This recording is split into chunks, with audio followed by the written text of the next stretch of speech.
नमस्कार, मैं रवि आसलीवाल। सकारात्मक खबरों में आपका स्वागत है। आप न्यूज़ के चैनल, समाचारों के चैनल इसलिए देखते हैं ताकि आपको सूचना मिल सके, और अगर आप सूचना प्राप्त करना चाहते हैं तो आप हमारे चैनल को सब्सक्राइब कर सकते हैं। लेकिन यदि आपको ऐसे चैनल देखने हैं जिसमें सिर्फ किसी का अपमान होता हो, आपके मन में गंदगी भरने का काम होता हो, और हाँ, आपको बच्चों की फीस से, बच्चों के रोजगार से, बढ़ती महंगाई से, और हाँ, अपनी जीडीपी से भी कोई मतलब नहीं हो, तो आप देश की ऐसी समस्याओं से अगर आपको तकलीफ नहीं हो तो अब आप ऐसी लड़ाई झगड़े की बहस भी देख सकते हो जिसका कोई मतलब नहीं है। मीडिया ने कभी जीडीपी के ऊपर बहस की? क्या आपको पता है कि बांग्लादेश की जीडीपी भारत से आगे जा रही है? तो जीडीपी की बात करना कोई पाप थोड़ी है। मीडिया के द्वारा अगर यही लड़ाई झगड़े की बहस 4 महीने से अगर जीडीपी के ऊपर बात चलती तो देश में एक अच्छा माहौल होता, बच्चों को रोज़गार मिलता, बच्चों को पता चलता है कि हमने क्या कमी है, हम किस तरह से किस दिशा में आगे बढ़े ताकि हम विकास कर सकें। लेकिन कोई मतलब नहीं, और उसको आप लोग देख रहे हो, तो आप पे क्या असर पड़ेगा आप इसका अंदाज़ा लगा सकते हो। जीडीपी के ऊपर बात करें तो आप विचार आएगा कि हम किस तरह से व्यापार करें, किस तरह से हमारे बच्चे व्यापार करें, लेकिन नहीं, पता नहीं कौन से मीडिया ने आपको प्रोपेगेंडा में फंसा रखा है जिसका खामियाजा आज नहीं तो कल आपको भुगतना ही पड़ेगा।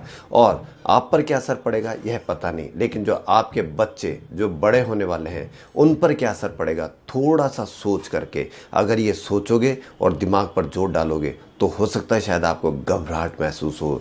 तो इसलिए देश की समस्याओं के बारे में सोचें और उनके बारे में ही बहस करें, और मीडिया में भी कोशिश करें इसी प्रकार की बहस देखें, नहीं तो हमको आपको खामियाजा भुगतना ही पड़ेगा। तो देश की समस्याओं के बारे में हम देखते हैं और बढ़ते हैं खबरों की ओर। और क्या आज के समाचार हैं। अनलॉक 5 के कई प्रावधान आज से लागू हो गए। इसी के साथ लंबे इंतजार के बाद देश के सिनेमाघर, मल्टीप्लेक्स, स्विमिंग पूल और मनोरंजन पार्क आज से खुल जाएंगे। सिनेमाघर और मल्टीप्लेक्स के लिए सूचना और प्रसारण मंत्रालय ने विस्तृत गाइडलाइन जारी की है ताकि किसी भी स्थिति में कोरोना संक्रमण बढ़ने की स्थिति पैदा न हो। बुधवार को हैदराबाद शहर में सड़कों पर नावें चल रही थी, तो आज मुंबई और पुणे पानी पानी हो गया है। मुंबई और पुणे में रात भर जमकर बारिश हुई। मुंबई में कई फीट पानी भर गया तो पुणे में सड़कों पर मानो दरिया बह रहा है। मुंबई में आज दिन भर बारिश की चेतावनी है। मौसम विभाग ने आज मुंबई के लिए रेड अलर्ट जारी किया है। एक सुपर कंप्यूटर से पता चला है कि वायरस के फैलने में ह्यूमिडिटी का काफ़ी बड़ा रोल होता है। इसकी वजह से सर्दी में कोरोना वायरस के संक्रमण का खतरा काफ़ी बढ़ सकता है। इससे पहले कई एक्सपर्ट भी सर्दी में कोरोना का खतरा बढ़ने की आशंका जाहिर कर चुके हैं। सर्दियों में कोरोना वायरस का प्रसार फिर से बढ़ सकता है। कोरोना के दूसरे पीक को लेकर कई सरकारों ने भी तैयारियां शुरू कर दी है। इसी प्रकार देश में भी तैयारी शुरू कर दी है। एक और सरकार प्रसार को रोकने के लिए जन आंदोलन चला रही है, वहीं गंभीर मरीजों को ऑक्सीजन उपलब्ध कराने को लेकर सरकार ने 1 लाख मीट्रिक टन ऑक्सीजन विदेशों से खरीदने की योजना बनाई है। बुधवार को बॉम्बे हाईकोर्ट में लंबे समय से ऋचा चड्ढा और पायल घोष के बीच जारी तनातनी का अंत हो गया। कोर्ट में पायल घोष ने बिना शर्त माफी मांगते इस केस को सुलझा लिया है। वहीं ऋचा के वकील की तरफ से भी यही बताया गया कि अब किसी भी तरह के हट जाने की जरूरत नहीं है। कोरोना वायरस महामारी के बढ़ते प्रकोप के बीच रूस से एक अच्छी खबर आ रही है, जिसने अपनी दूसरी कोरोना वायरस वैक्सीन रजिस्टर्ड की है। रूस ने दूसरी वैक्सीन का नाम इपिक वैक कोरोना रखा गया है। बता दें कि इससे पहले रूस ने कोरोना वायरस की पहली वैक्सीन स्पुतनिक वी को अनुमति दी थी, जो दुनिया भर में कोविड-19 की पहली वैक्सीन है।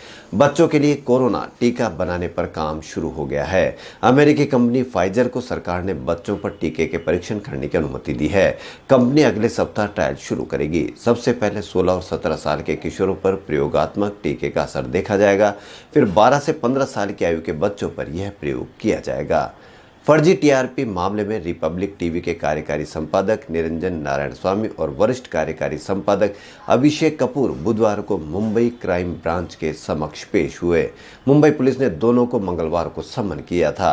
नारायण स्वामी दोपहर 12 बजे तो अभिषेक कपूर दिल्ली से शाम 4 बजे क्राइम ब्रांच के दफ्तर पहुंचे। भारतीय सेना प्रमुख जनरल एम नरवणे नवंबर के पहले सप्ताह में नेपाल का दौरा करेंगे। इस उच्च स्तरीय दौरे के दौरान नेपाल सरकार जनरल नरवणे को general of the Nepal army की मानद रैंक देकर सम्मानित करेगी। दोनों की सेनाओं के बीच मजबूत रिश्तों की पहचान के तौर पर दिया जाने वाला यह परंपरागत सम्मान एक समारोह में नेपाली राष्ट्रपति विद्यादेवी भंडारी जनरल नरवणे को देगी। दिल्ली के बाद अब मुंबई में भी मेट्रो चलेगी। शहर में बृहस्पतिवार से मेट्रो का यानी आज से संचालन शुरू हो जाएगा, लेकिन आम लोगों के लिए भी लोकल ट्रेन नहीं चलेगी और न ही मंदिर के कपाट खुलेंगे।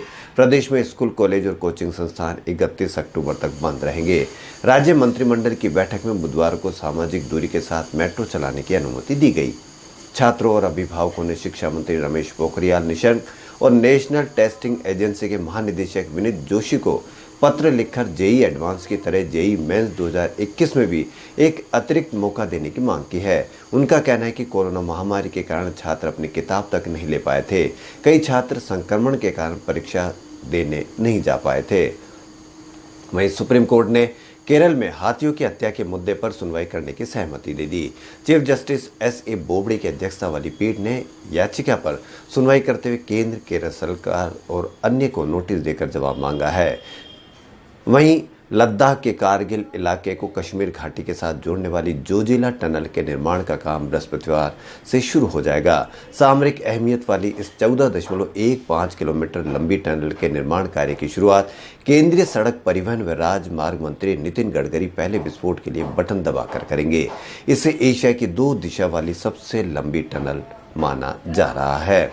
कोरोना काल में ट्रेनों की संख्या भी कम है, मगर पर्व त्योहारों को देखते हुए रेलवे ने और अधिक स्पेशल ट्रेनों को चलाने का फैसला किया है। पूर्व मध्य रेल आगामी त्योहारों में यात्रियों को होने वाली भीड़ को ध्यान में रखते हुए उसके क्षेत्राधिकार के विभिन्न स्टेशनों से खुलने, पहुंचने और गुजरने वाली 14 जोड़ी पूजा स्पेशल ट्रेनें चलाएगी। वैष्णो देवी के लाखों भक्तों के लिए खुशखबरी है कि सरकार कटरा रेलवे स्टेशन के सामने एयरपोर्ट की तर्ज पर मॉडर्न बस पोर्ट बनाने जा रही है। बस पोर्ट में तीर्थयात्रियों के लिए ठहरने, बजट होटल, खाने के लिए बेहतरीन रेस्टोरेंट, मोबाइल चार्जिंग से लेकर वाईफाई आदि की सुविधाएं भी होगी। केंद्र सरकार ने बुधवार को बॉम्बे हाई कोर्ट से कहा कि वह मीडिया ट्रायल के समर्थन में नहीं है, लेकिन प्रिंट और इलेक्ट्रॉनिक मीडिया के लिए कानूनी और स्वयं नियामक दिशा निर्देश पहले से मौजूद हैं। केंद्र ने कहा कि उच्चतम न्यायालय ने समाचार प्रसारक संघ एनबीए की भूमिका को टीवी चैनलों के नियामक के तौर पर स्वीकार किया था। वहीं आम आदमी पार्टी के अरविंद केजरीवाल सरकार ने जरूरी या इमरजेंसी सेवाओं में इस्तेमाल होने वाले जनरेटर को छोड़कर गुरुवार यानी आज से दिल्ली एनसीआर क्षेत्र में विद्युत जनरेटर के उपयोग पर प्रतिबंध लगा दिया है। सरकार के ग्रेडेड एक्शन रेस्पॉन्स प्लान के तहत ये निर्देश जारी किए गए हैं।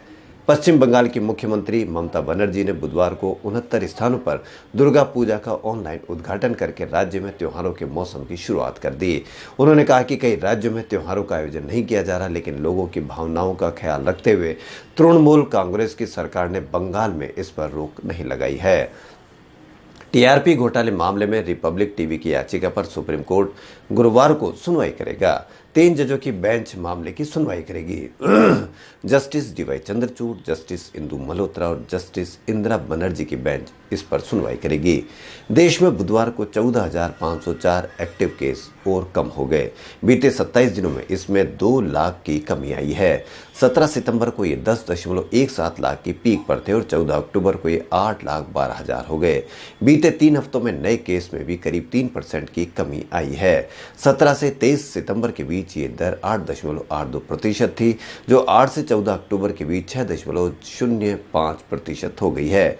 देश में बुधवार को 67,791 केस आए, वहीं 81,582 मरीज ठीक हो गए और 690 लोगों की मौत हो गई। इसके साथ ही कुल संक्रमितों का आंकड़ा 73 लाख के पार होकर 73.05 लाख हो गया। वहीं अब तक 63.80 लाख मरीज ठीक हो चुके हैं। 1.11 लाख यानी 1,11,000 मरीजों की इससे मौत हो चुकी है। वहीं उदयपुर से खबरें। उदयपुर में माननीय राज्यपाल कलराज मिश्र के आदेशानुसार उदयपुर के माणिक्यलाल वर्मा आदिम जाति शोध एवं प्रशिक्षण संस्थान के निदेशक बाबूलाल कटारा को राजस्थान लोक सेवा आयोग में सदस्य नियुक्त किया गया है। मूल रूप से डूंगरपुर जिले के मालपुर गांव निवासी प्रतिभावान अधिकारी कटारा ने श्री भोगीलाल पंड्या राजकीय महाविद्यालय डूंगरपुर से ही अपनी कॉलेज शिक्षा पूर्ण की थी। वहीं अक्टूबर में उदयपुर में भामाशाहों की इस धरा पर एक पीड़ित परिवार अपने पुत्र की गंभीर बीमारी के इलाज के लिए मदद की आस में व्याकुल है। उदयपुर जिले के वल्लभनगर तहसील के गोपड़ी ग्राम पंचायत के जसपुरा में रहने वाले तेज सिंह का 4 वर्षीय पुत्र दशरथ सिंह ब्लड कैंसर जैसी गंभीर बीमारी से जूझ रहा है। तेज सिंह की पारिवारिक स्थिति भी अनुकूल नहीं है। उन्होंने बताया कि उनके पास जमा पैसे जो थे वह पुत्र के इलाज में व्यय हो चुके हैं। दशरथ का इलाज अनंता अस्पताल में जारी है, लेकिन आगे के इलाज के लिए दशरथ के परिजनों के पास पर्याप्त राशि नहीं है। तेज सिंह ने बताया कि चिकित्सकों के अनुसार उसके इलाज के लिए लगभग 3 लाख रुपयों की आवश्यकता है। इस स्थिति में वह अपने बेटे के इलाज के लिए किसी भामाशाह की आस में लगाए बैठे हैं। अभी निगमों के चुनाव होंगे, लाखों करोड़ों रुपए खर्च कर दिए जाएंगे, लेकिन मात्र 3 लाख रुपए की वजह से किसी का बच्चा इलाज में जीत सकता है तो कोशिश करनी चाहिए कि उस पर पैसा या थोड़ा बहुत उनको सहायता की जाए। वहीं उदयपुर में मुख्यमंत्री अशोक गहलोत द्वारा प्रदेश को कोरोना से बचाने के लिए प्रारंभ किए गए कोरोना के विरुद्ध जन आंदोलन के तहत बुधवार को ग्राम पंचायत बड़गांव की ओर से सरपंच संजय शर्मा की अगुवाई में जन जागरूकता रैली निकाली गई। रैली को बड़गांव उपखंड अधिकारी अपर्णा गुप्ता ने हरी झंडी दिखाकर रवाना किया। खबरों में फिलहाल इतना ही। यदि आपको हमारा चैनल पसंद आए तो लाइक, सब्सक्राइब और शेयर अवश्य करें। धन्यवाद।